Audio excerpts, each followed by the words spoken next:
Okay, so this is video 4 of my adventures in Elm, for lack of a better title. I'll show you where we currently are. So I'll start a reactor and I'll go to the site.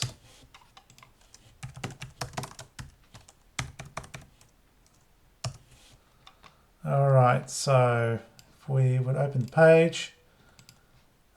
So at the moment we've got selections working.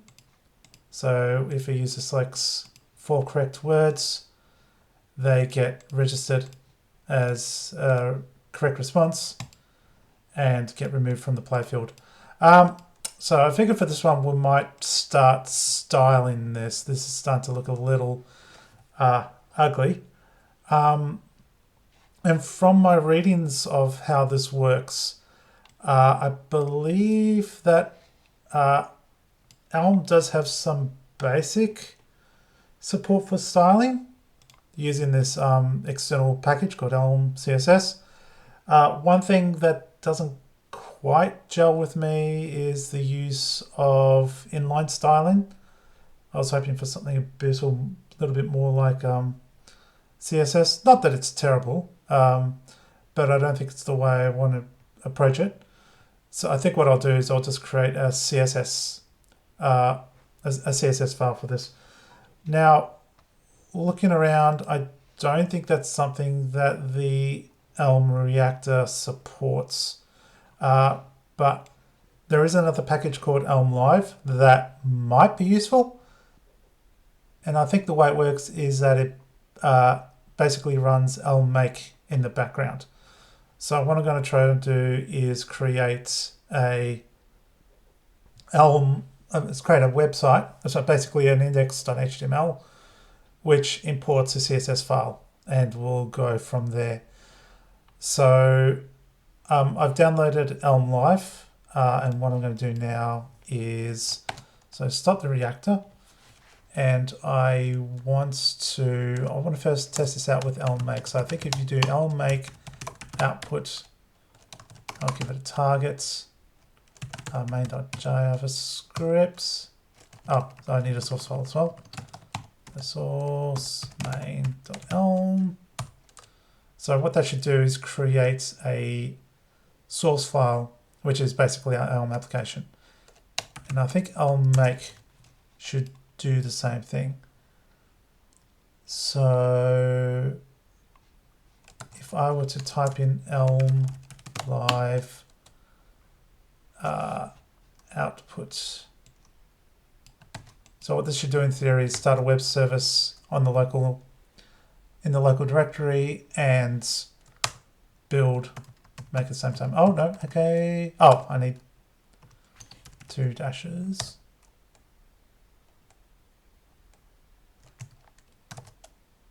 Oh, do I just need Elm Live Make?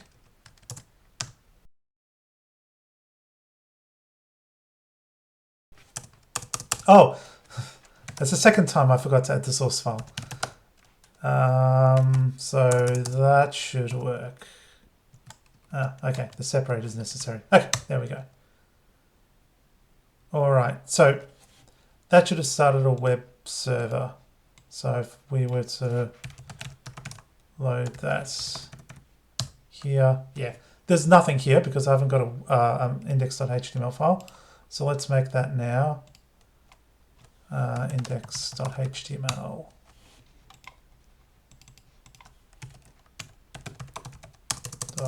Type now HTML head title, just call it connections, body up, h1 connections. So this would just be a static site.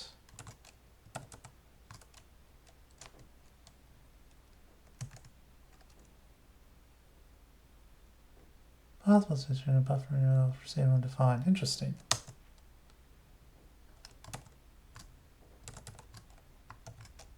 Okay, there we go. It might be because I didn't have any.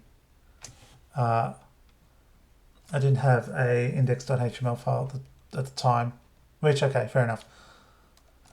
Okay, so this is just a static site, so I believe we need to add a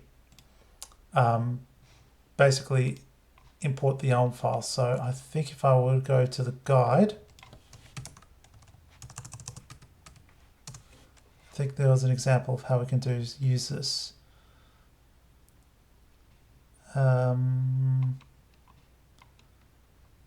Solution.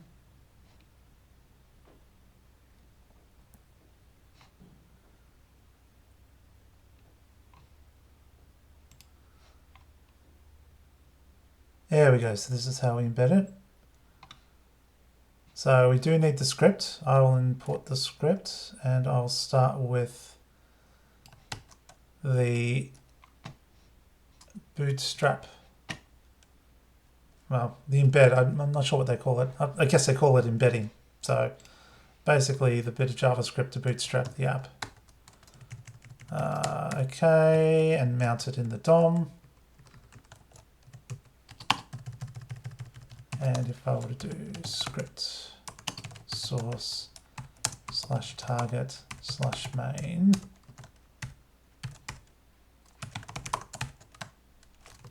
so in theory, this should actually mount our app into the website.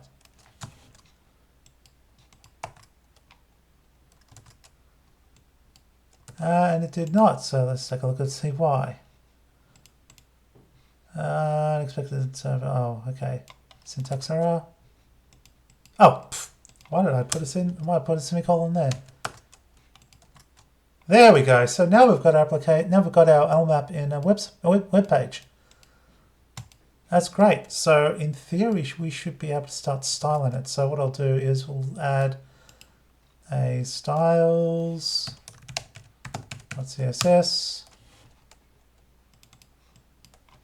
So this is just testing it out. So font style sans serif. That's font family. That's a font family. This is going to be very basic. Oh, and I need to import it.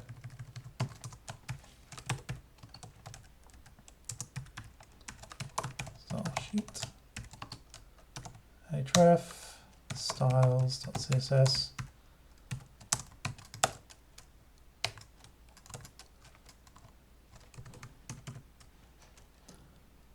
Is that correct? Oh, is it? It's not style sheet. Is it style?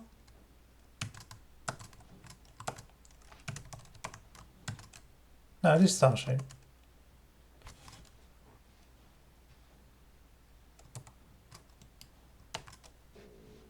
Let's make sure this can be picked up properly.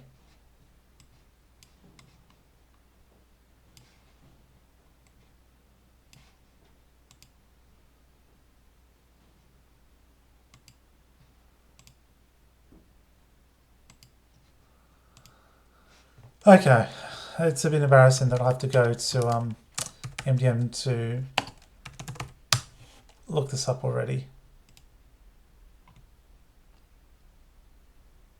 No, it is style sheet. Yeah, okay. So I don't know why it's not getting picked up properly. Source, no, sorry, network. Styles and CSS. Yeah, okay, that's fine.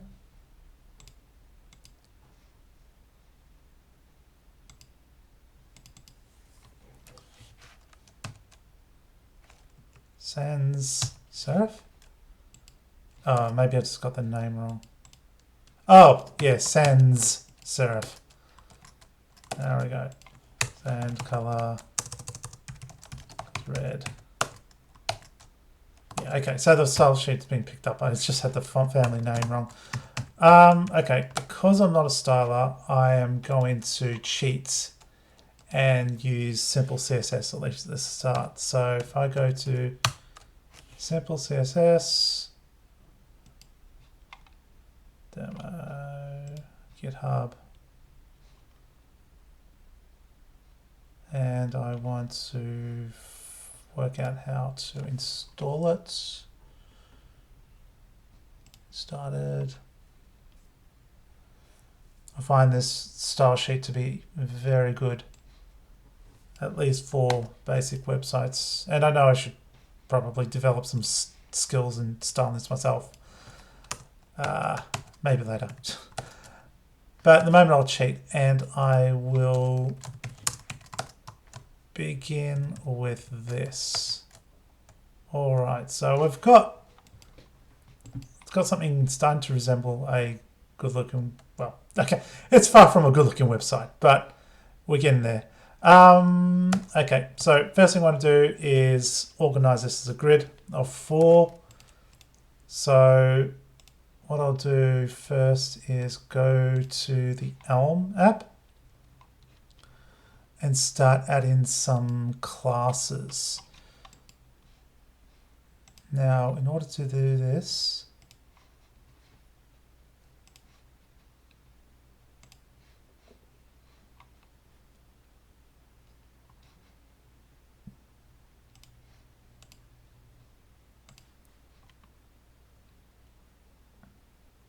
class, that's the one I want. Super common attributes.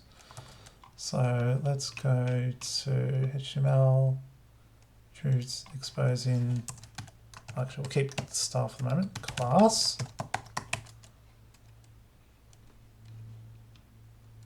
And if we will go to the view, view playfield, so we'll give this a class playfield. So that should now add the class. So if we were to go to styles and go div.playfield, display grid, good. And this is another common reference I use, CSS tricks for the grid. Cheat sheet, which is super useful. And I want to print template columns. And for that, I want repeats 4 of 1 FR. So that should split it up into 4 equal rows. Let's see if that looks correct. Okay, excellent. That's good and good. All right. I do also want a bit of a gap.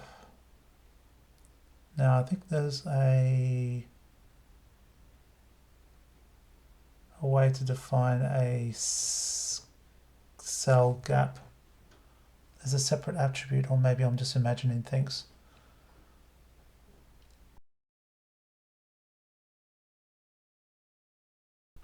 Oh, here it is. Yep. So give column gap, grid row gap. So let's add a column gap. Probably should be using pixels here, but let's start with this. All right, so that's good. So we've got our playfield grid there. Now also what we want to do is give the buttons, make the buttons a little larger. So the heights, make it 2 EM. Actually, what is it already?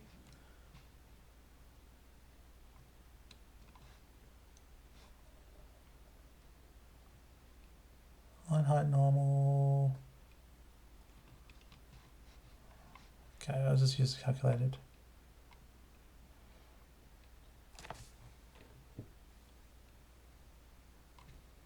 Okay, the height looks to be 40 pixels. Let's make it 60 pixels.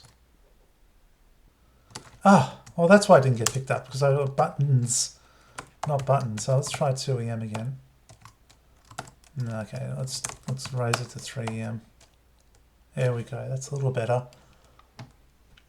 Not sure if you've seen the optical illusion where you see dots between the gaps. I'm seeing that right now. Okay, that's a little better. What I'll also do is maybe center this text. So if I go back to main Elm, view choices, view pay field, view found categories. I'll make this another view user message.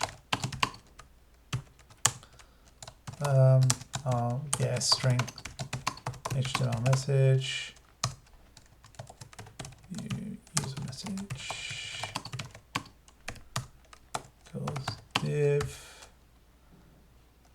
Like to keep the concerns separate,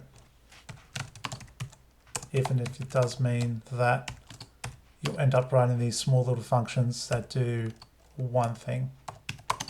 At least it's one thing that's done well. User message. Well, actually, I need the message. Actually, because it is specific for the message, I'll pass in the model. Again, that's not making it super maintainable. One could argue that it's probably better to separate the components from the actual usage of the components. My understanding is that how that is considered best practice in the React world. I think for the sake of the approach here, it's probably just easier, at least doing it this way until we start rearranging the code, which we will do eventually because this code is just generally unmaintainable. And I've got to do that. All right, cool. So I've got the message, got the user message shown up. So I want, that's in a div. I want to make it center aligned. Cool. And I will give it a margin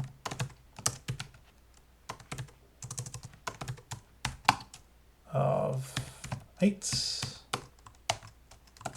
Okay, maybe 16.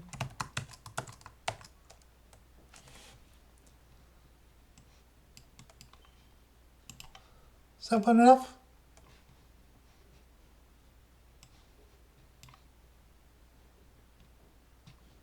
I do want them maybe a little wider.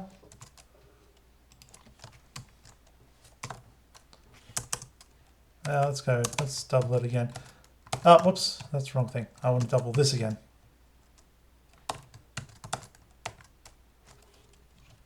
Yeah, that's a little better. I just wanted it spaced out.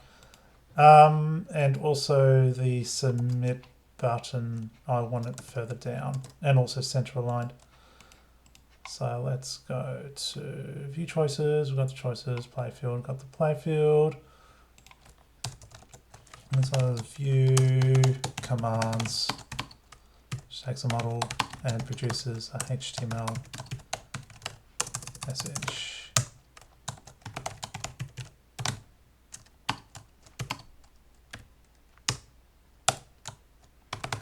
So div class commands. This will have the submit button.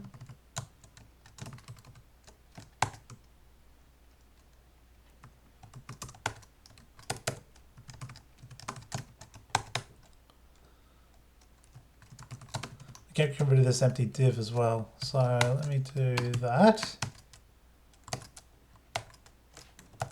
Good, and now I'll have the styles. Div commands. Again, text align. Center. Margin 32 pixels. Okay, so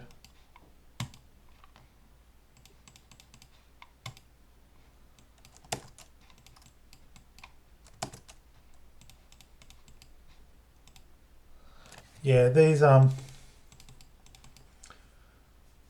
answers I'll have to fix as well. How would I do that? So if I was taking inspiration from the connection games that I play, which is collections, I'd probably want them spaced out across like that. Yeah, might be worth considering it that way. How would that lay out with the rest of the playfield?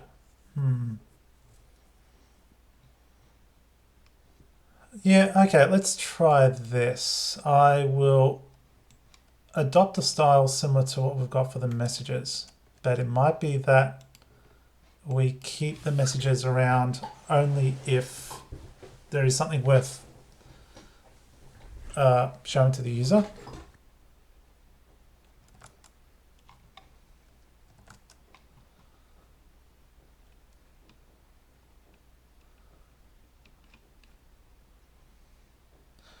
But here's an idea. If the user selected a category, might be worth just showing that as a message.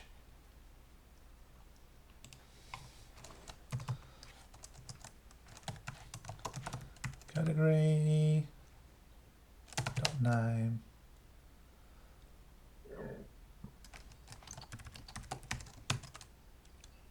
The plus sign. We'll see if this works out well, and I'll hide the found categories.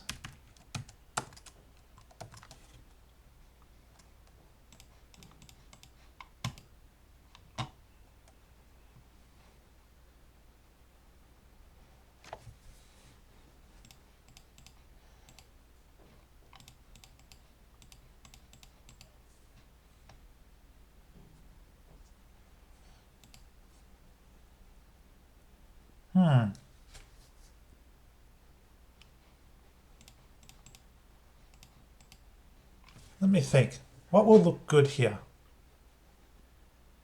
Let me think. So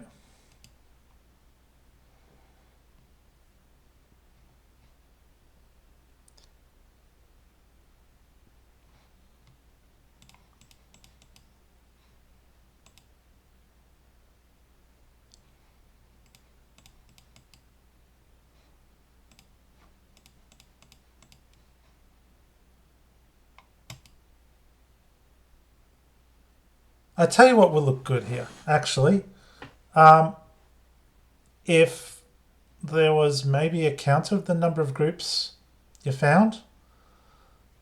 Yeah, let's try that. So let's go here.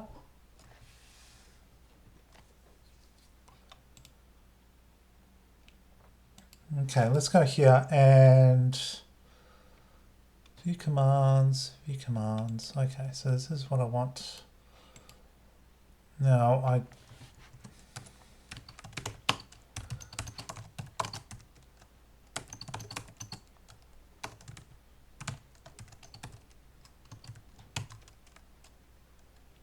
oops, that's not right.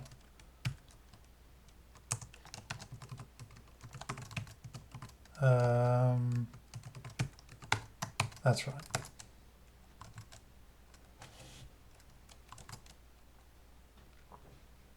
Oh, that's not in a list.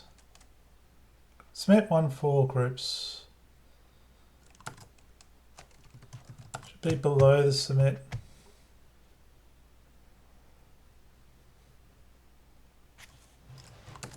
Let's start with this. Okay, so one of four groups.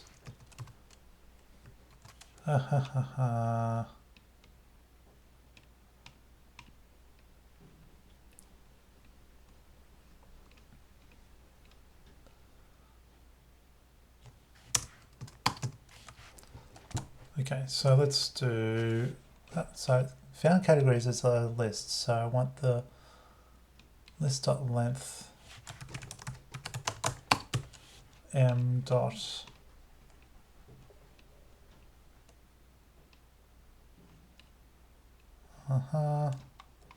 where's my model? There's my model. Found categories.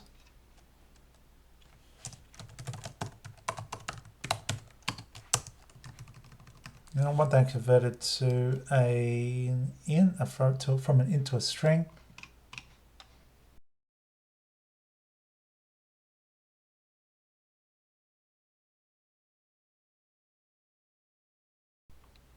From it, there it is. That's what I want. So string. Actually, no, I still want that. The list length string from int.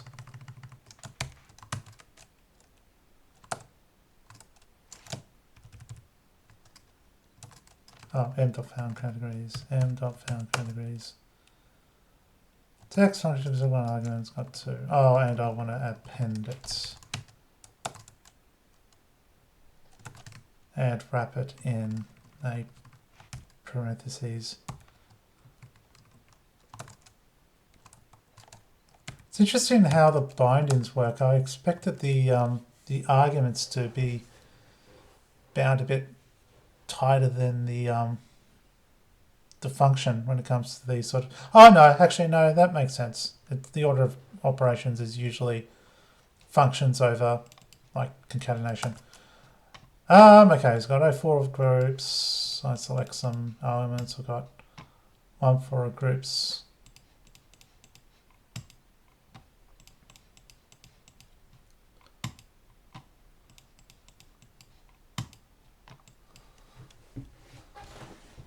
Yeah, that's.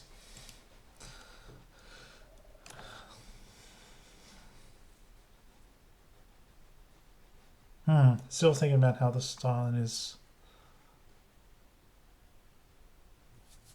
Yeah, it could probably do better. Might take another look at this a bit later on, but at least with the styles, it does look like a group of. It does look like a grid. I'll have a think about how I'm going to show found groups, but I think for the moment that's pretty good. I think I'll leave it there for the moment. So, yep, thank you very much for watching, and I will see you next time.